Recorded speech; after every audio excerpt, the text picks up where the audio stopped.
சென்டராக இருந்தால் நியூட்ரல் சொல்லிட்டேன்னா, இப்போ நல்லா கேட்டுக்குங்க. ஃபஸ்ட்டு கீரும் செகண்ட் கீரும் லெஃப்டில் இருக்கா, ஃபிஃப்த்து கீரும் ரிவர்ஸ் கீரும் ரைட்டில் இருக்குது. ஸோ சென்டராக இருக்கிறது 3 4. இதை நல்லா மனப்பாடம் பண்ணிக்கோங்க. எந்த காருக்கும் சரி 1 2 லெஃப்டில் இருக்கும், 5 ரிவர்ஸ் ரைட்டில் இருக்கும், 3 4 சென்டராக இருக்கும். ஓகேங்களா? சில லேட்டஸ்ட் மாடலுக்கு வேணால் ரிவர்ஸ் மாறும். ஆனால் எந்த இது ரிவர்ஸ் மாறினாலும் மற்ற எல்லா கீரும் உங்களுக்கு இதான். ஓகேங்களா? அப்போ நல்லா கேட்டுங்க. கீரை இப்படி பிடிக்காதுங்க. இப்படி கையை வைங்க. வச்சுட்டு ஃபஸ்ட்டு என்ன பண்ணுறீங்கன்னா, கிளச்சை மிதிச்சுட்டு லெஃப்ட்டு ஃபுல்லாக தள்ளி மேலே தூக்குங்க. அது ஃபஸ்ட்டு கியர். அதே லெஃப்ட்டு தள்ளி மெதுவாக கீழே இருங்க. இது 2. உங்களுக்கு இந்த மாதிரி கீர் போடும்போது கீர் தப்பாக உழுவுறதுக்கான வாய்ப்பே இருக்காது. ஓகேங்களா?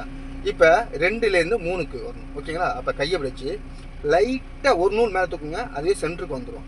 இப்போ அப்படியே கையை நேராகவே வச்சு நேராகவே தூக்குங்க. அதான் 3. ஓகேங்களா? இப்போ அங்கேருந்து அப்படியே கையை வச்சு மெதுவாக அப்படி கீழே வந்துட்டிங்கன்னா இது 4.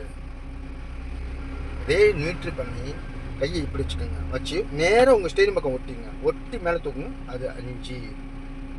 திரும்ப நியூட்ரல் பண்ணி கையை இப்படி வச்சு அதே உங்கள் ஸ்டேரிங் பக்கம் ஒட்டி கீழே இழுங்க. அது ரிவர்ஸ். இப்போ உங்களுக்கு டவுட் வரலாம், 1லேருந்து தள்ளி இழுத்தா 2 நீங்களே, அதே மாதிரி தானே 5லேருந்து ரிவர்ஸ் இருக்குது, ஏன் போடக்கூடாதா?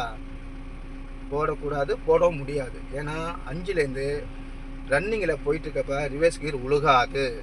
நீங்கள் நிற்கிற காரில் மட்டும்தான் ரிவர்ஸ் கியர் போட முடியும். அப்போ என்ன பண்ணணும், 5லேருந்து இப்போ வண்டியை நீங்கள் நிப்பாட்டிட்டீங்க, எங்கேயாவது நீங்கள் ரிவர்ஸ் எடுக்கணும்னா நியூட்ரல் பண்ணிடணும். திரும்ப உங்கள் பக்கம் ஸ்டேரிங் பக்கம் ஒட்டி கீழே இழுத்தாதான் ரிவர்ஸ். ஓகேங்களா?